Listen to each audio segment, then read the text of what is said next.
The following program contains a topic which may not be suitable for young viewers. Viewer discretion is advised.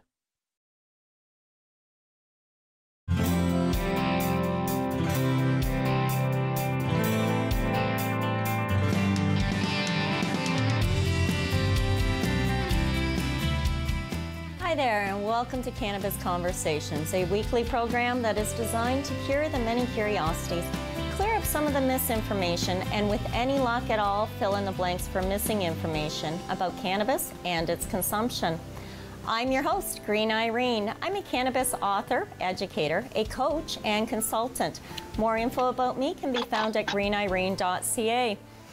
The topic of cannabis has been in our daily media for some time now, and there really is little to no question as to its efficacy as a medical marvel. However, before you consider medicating or self-medicating on October 17th, there are some things and considerations you should take into account, some things you should be aware of and understand. Joining me this week via Skype is Dr. Mike Hart, MD, cannabis physician and lifestyle strategist. Welcome, Dr. Hart. Thank you so much for having me on the show. Really appreciate it. Oh, well, the timing couldn't be any more perfect, and I really do appreciate you making the time for us today. Before we get started, perhaps for our audience, you might like to introduce yourself and tell us a little bit about ReadyToGoClinic.com. Sure. So I'm originally from St. John's, Newfoundland. I did a Bachelor of Science in Nutritional Biochemistry there. Then I went to medical school in Saba, and then came back to Canada, and I did a family medicine residency at Western University. Started practicing on my own in 2013, and then in 2014 I started prescribing cannabis. 2016 is when I founded Ready to Go Clinic. So we've been up and running now for just about 2 years, and we've had a lot of excellent success using cannabis with a lot of our patients. So that's what I'm here to talk about today, is how we can make cannabis a little bit more accessible and why it is so effective for many patients who have been using it. Absolutely. And education is so empowering. One of the things I found so appealing about ReadyToGoClinic.com was that your dedication to patient education. Info is power, and right now it's probably more important than ever that patients not only feel comfortable discussing cannabis therapy, but have a level of competency when they're looking at utilizing it as a therapy. So that being said, the Ontario government just detailed how they're going to release it for retail sales. And it's really exciting for both the recreational consumer as well as the potential, or the patient potentially considering cannabis therapy. But there are some things to consider: effects, strains, different cannabinoid profiles. And how have you found patients respond to cannabis therapy when they have a better understanding of how the plant's going to affect them, or what type of plant to select when ordering from a licensed producer? So you're always going to get, much better results when you're using a cannabis treatment that's more tailored to your specific ailment or to whatever you are suffering from. So, say if you're someone who's suffering from neuropathic pain, that particular patient likely would need a little bit of THC, because THC has been shown to be effective for neuropathic pain, where CBD is shown to be a little bit more effective for arthritic pain because it's an anti-inflammatory.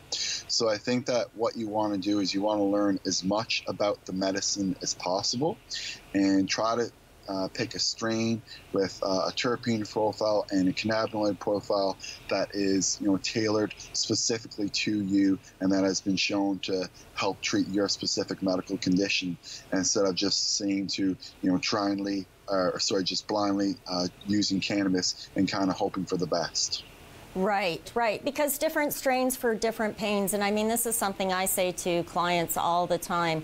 If you're looking at arthritis and you want a higher CBD profile in your cannabis strain. Now, if you're dealing with something like rheumatoid arthritis, for example, I always suggest more like a 1-to-1, higher CBD with a lesser THC perhaps than would be found. And what we're talking about, those cannabinoids are grown in the plant as in their acidic form, and when they're ingested raw, there is no psychotropic effect or euphoria. But once it's been heated, there is definitely a psychotropic effect, and that changes according to the strain, as in indica versus sativa. And I realize that there's a lot of hybrids out there now. But would you recommend a strain, one, no, I shouldn't say strain, but one versus the other? Indica, you know, we know means indicouch, and sativa is more of a uplift. But for any, so neurologically, for example, if someone's dealing with neurological pain. Right. So if someone is dealing with neurological pain, you know, if they have an aversion to THC, I understand that. And, you know, starting off with CBD for that patient, you know, may still provide them with some benefit. But, you know, getting back to what we were just discussing, you know, you definitely want to create a product or a strain that is more tailored to that particular patient. And if someone did have, you know, rheumatoid arthritis that, you know, show that there was a lot of, you know, shooting pains, then that patient may actually respond better to a little bit of THC like you had suggested. And it's also, you know, important to note that, you know, some of these patients that are using THC for chronic conditions, like, say, for example, sciatica, which is, you know, a really debilitating neuropathic pain that can occur in your back that travels down one or sometimes both of your legs. Some of these patients that are have been using THC and CBD say that, you know, when they use the product in a low 1-to-1 form, so a low dose of THC, but still with CBD alongside, they actually don't get the high or the psychoactive effect. So it's important for people to know that, you know, just because you're using THC doesn't necessarily mean that you're going to get a psychoactive effect. If you only use a small amount of THC and you combine that with CBD, you know, there are patients who report that they do not experience any type of psychoactive effect, and they are able to reduce their pain with that medication. Exactly. And then, and you know, there's other methods of consumption as well, and that's something to consider as well for patients. Different effects based on the consumption. Now, the government is only going to release for retail sales, and it's all that's available anyway for patients as well, is primarily the herb. There are oils, and I believe they're going to offer they're going to offer some seeds as well. So we can start growing our own. But for those patients that maybe don't want to inhale, and you know, let's talk a little bit about inhalation before I jump ahead. I'm sorry. The different effects from inhalation. Somebody who hasn't used cannabis in the past is a patient that's considering it for pain. First of all, I tell everybody, do not combust. It's the most wasteful and, of course, the most harmful method of consumption. But vaporizing, the effects of vaporization, they're pretty much immediate. Now, that's because of how it breaks the blood-brain barrier, but perhaps you can give us a little bit more clarification on that as to why inhalation is so immediate and effective.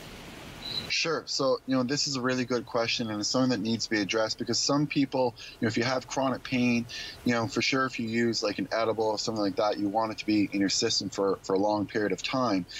Because, you know, you need that duration of the effect. But for some people, you know, say if you're suffering from like a migraine, you know, you're going to need that medicine in your system immediately.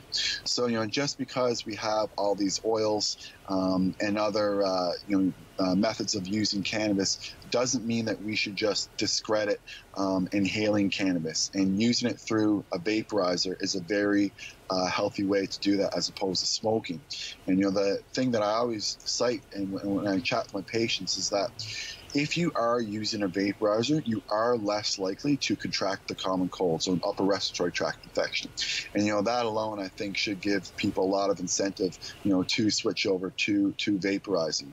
And anecdotally, a lot of people have said to me that when they switched over to vaporizing, their lungs have just felt better. So, better results in the gym, better results with doing cardio and that type of thing. But getting back to, why still inhaling cannabis is very, very medicinal and it should never be thrown out is because, if you do have a migraine or someone, say, who has a lot of anxiety and suffering from a panic attack, like they can't wait 30 or 60 minutes or even 2 hours for their medicine to kick in. They need that immediate relief. And then, like you were saying, Irene, the vaporizer is going to kick in right away, and it's a much healthier way of using the cannabis as opposed to smoking. So if you are someone who needs quick relief. If you suffer from migraine, you suffer from panic attacks, you need quick relief, then, inhaling is definitely the best way to go because it is going to hit you within 2 or 3 minutes. And that's what those particular patients need. Absolutely. And the difference between vaporizing and combustion, with combustion, we're burning off more than 50% of the THC right off the bat because the THC starts to be released from the plant at about 347 degrees. And after 410, it's flash evaporated. So combustion, in addition to that, we're getting the burnt plant material in our lungs. Versus inhaling via vapor, we have control over the temperature at which we're releasing the cannabinoids, and we're not getting that burnt plant material, which is obviously why we would feel better. Our lungs would feel clearer for doing cardio and that sort of thing. Other reasons to use inhalation is, like you say, for quick and immediate relief, spasticity being one of them. MS patients I found, or patients who were suffering with dystonia, they find immediate relief through inhalation. Those muscles release the tension and they're able to find some level of comfort. The next method of consumption that is different than inhalation, and this is something all patients should be aware of, especially if you're self-medicating and you're going to order retail sales product, you haven't obtained a prescription, and you're thinking about ordering that cannabis, getting it in and baking up some brownies. There's some serious, there's different methods to doing that. We're not going to get into that. What we are going to get into is the effects of ingestibles. Now, one of the things I've talked about recently, and I'm really hoping you can clarify this a little bit more, is the conversion of the delta-9 tetrahydrocannabinol. When we inhale, it's released as THC, which is delta-9. But when we ingest, that delta-9 gets converted or metabolized through the liver into 11-hydroxytetrahydrocannabinol. I practiced the word. And it's supposed to be 5 times more potent or to have a psychoactive effect than just smoking THC. That's what I've seen in some of the studies that I've looked at. And, that's why you will hear people say that, when they've ingested an edible, sometimes that they've had a bad experience because, they thought that they were really using the same thing as when they were smoking. But really they're not, because as you just alluded to, Irene, it's not, 9 THC, it's going to be the 9/11 tetrahydrocannabinol. So that is going to be 5 times more potent. So it's 5 times more potent and you're not used to that. You can definitely experience some psychoactive effects that may be very, very unpleasant for you. And I think this is a really good time to chat as well about, if you are going to use an edible, you should at least wait 2 to 3 hours before you consume your next edible. So what I'm getting at here is that you've probably heard stories from people before where they say that they take an edible and say, oh, this stuff isn't working, I'm going to have a little bit more. It's not that it's not working, it's just that it hasn't kicked in yet. And then the horror of it is that you have your first dose kicks in, and then maybe that was even unpleasant for you, and then you have the second dose kicks in, and that's just going to make the experience even worse. So that's that's the real danger with edibles, is that just know that it can be 5 times more potent than when you inhale cannabis, and then also always wait until you feel the effects before you start using any more, because sometimes it does take a full 2 hours before you feel anything. That's right. That's right. And it stays in our system for a significantly longer time as well, doesn't it? It takes about 2 to 4 hours on approximation to reach its full heightened experience or euphoria, but then it can last anywhere from 4 to 6 hours. Am I right? Yeah. Okay. So now that being said, so for patients, this is one of the reasons why I have found that it's the better, more effective method of consumption, simply because we can titrate our doses. We can have a low dosage butter perhaps in the morning, and in the evening have a higher dose whatever with dinner or after dinner. And it helps even us out over the course of the day. Yes, that's definitely, a really good way to use edibles, is to make sure that you know the exact amount that you're using each time. And then, as you just alluded to, Irene, like, if you're going to use edibles consistently, then you likely will need to use it more than once per day, because it's only going to stay in your system, say, for 6 to 8 hours. So a lot of people who use edibles or who use oils, they'll take a little bit in the morning, and then they may take a little bit in the afternoon, and then again at night. Right. And, I'm going to cut you short, Dr. Hart. We've got to cut to break, but we will return and we'll pick this up in right after the break. Perfect.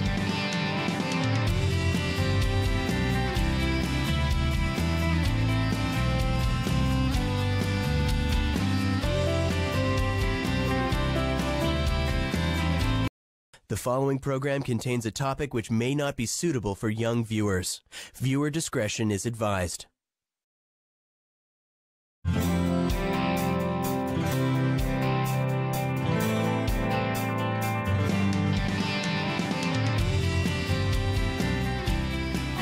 Welcome back. I'm here today this week with Dr. Hart, Dr. Mike Hart from ReadyToGoClinic.com.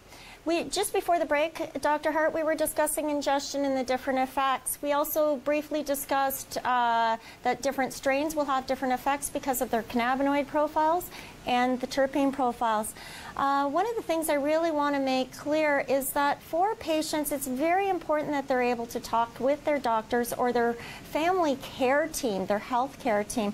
What are some of the methods in which they can do this, that they can, if they're keeping track of what cannabis they're consuming, for example, how they're consuming it? Okay, so, I think what we should really discuss first is that when you're using cannabis, in order to get the full benefits, you've got to develop self-awareness. So meaning that you can't really be asking your doctor or other people, how you feel on a certain medication, or even asking them how you should feel. Because these people are going to be able to guide you, and they're going to be able to say, when you use CBD, this is non-psychoactive. When you use THC, it is psychoactive. We can give, people all these different strategies about how to use it in the day versus the afternoon versus the night. But at the end of the day, the patient has to be able to understand themselves how the medicine is affecting them. So one of the best ways is actually to get a journal. So you get a journal, and then when you have a certain strain, you write down exactly how you feel and how you felt. And then you do that again for the next strain. And then eventually you're going to have your own study, because what you want to do is you don't want to be reading studies online and just chatting with other people and keep asking them, does this work? Does that work? What's working for you? You want to find out what is working for you personally. And the best way to know what's working for you personally is to develop self-awareness and to journal and to write down how you're feeling. And then if you do that, you're not going to have to ask anyone else, because you're just going to be able to go back to your book and you're going to know exactly how the medicine is affecting you personally. And those are the people that do the best with cannabis. They don't need to ask anyone how a certain medicine is going to affect them. They've experimented, they've tried, and then they can consult themselves. And that's what every single cannabis user should be striving for. Now, that being said, some people who are beginners to cannabis, may say that, may really want more direction than that. But unfortunately, every single new cannabis user may have to go through, a 1 to 2 or even 3 month period where they're trying different strains and they're not getting the result that they want. But eventually, most people do find a strain, a terpene profile, they find the cannabinoid profile that works for them. And that's really the best way to use your medicine. So, we need really good cannabis, we need really good cannabis education, but we also need really good patients too. So we also have to put a little bit on the onus on the patients as well. That's absolutely right. One of the things I always ask my clients to do, and I usually provide them with the initial paperwork, is to get them started carrying a cannabis journal. In that, I ask for them to identify the strain that they're using and the cannabinoid profile that's in there, because most patients know that up front, whether it's an 11% THC or 22% THC, whatever it may be. For their own records, because now they can compare that strain to another strain of the same cannabinoid profile. As well as keep track of the method of consumption and the effects that it gave you, as you say. The cannabis journal is absolutely essential, and if a particular cannabis strain or profile isn't working, you'll know that within 10 days. I say 7 to 10 days. If it's not working, move on to the next one. Try the next one. Methods of consumption make a huge difference. Now, when talking to the doctor, you now have this cannabis journal, and you can say, I have learned this, whatever the strain is at this potency really seems to work well for me when I'm taking it in this particular fashion. Not only does that aid your family physician if they were uncomfortable with cannabis before, but it also helps you and your care team have better communication. What are some of the other things that you would recommend that, or methods or ways to speak with your doctor, your family doctor? Well, it really depends upon, what the particular issue is. But for myself, I always recommend that the patient also doesn't have incredibly high expectations with the cannabis, and that they also are using other things to help manage their current ailments. So, one of the things that we often see a lot in the cannabis industry is people who have chronic pain. And unfortunately, a lot of chronic pain is not just caused by injuries, but it can also be caused by, just being overweight and being sedentary and not exercising. So, these are things that patients need to consider when they're using their medication. Because if you're using, say, CBD, and CBD is able to relax your joints and your muscles enough where you're able to initiate exercise, then you're not just getting benefit from the cannabis itself as an anti-inflammatory, you're also getting benefit from the fact that cannabis is giving you the momentum and the mobility to be able to use your body the way that it's supposed to be used. So I think it's a really important conversation that we have with our patients, that cannabis on its own likely will not be enough, and you still likely will need to use other treatments. And one of the treatments that I always discuss is exercise, and that's because it treats so many different ailments, particularly what a lot of patients with cannabis are trying to treat, which is mental health disorders and chronic pain. We know that exercise can definitely both help with these conditions. And the ironic thing about that is that the cannabis is actually helping people sometimes to initiate the exercise. And for other people, they even have anxiety just about going to like a public gym. They just find it to be too intimidating, which I completely understand. And sometimes when people use a little bit of CBD or a little bit of cannabis before they go into the gym, they no longer have that anxiety, and that's actually allowing them to work out and get through their workout. So, I think that there's many different ways to use cannabis, and that cannabis actually can support a healthy lifestyle. And it's the same thing too about edibles. We were discussing earlier about edibles and making your own edibles. I've posted a lot about, if you're going to make edibles, make sure that you use coconut oil, or making sure you use like grass-fed butter. And when you do that, you know, the cannabis kind of becomes a lifestyle, and people start taking into consideration other things, and they start seeing other ways where, you know, they may have been, you know, lied to in the past about, you know, using certain ingredients that actually aren't nutritious at all, and then they find out that when they're using other healthy fats like the grass-fed butter or the coconut oil that they're using for their edibles, that they're just feeling much better overall. So I think, you know, cannabis is really effective, not for just treating your pain, but also for opening your mind up and changing your entire lifestyle.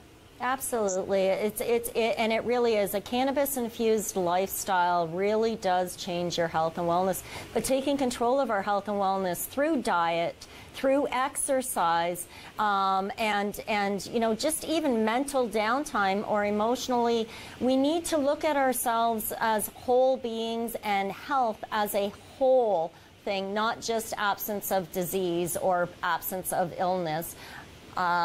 And that being said, I really have to say thank you so kindly for joining us today, Dr. Hart. It's been a very informative conversation. And to the audience, I say, educate before you medicate, for sure. And I believe you'd back me up on that.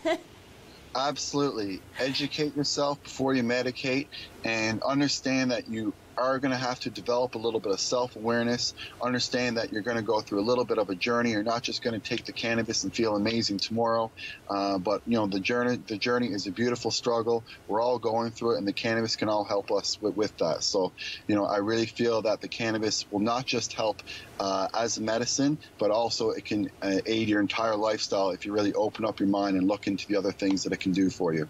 Absolutely. It's a wondrous weed. That being said, thank you once again for joining me today, and thank you for tuning in to today's episode. If you'd like to view other episodes, they are available on the TV Rogers community website, and more information about today's episode and other episodes can be found at www.cannabiscornercafe.ca. Your comments, suggestions, and questions are always very welcome. Please, on that note, be happy, get healthy, and stay strong. Ciao for now.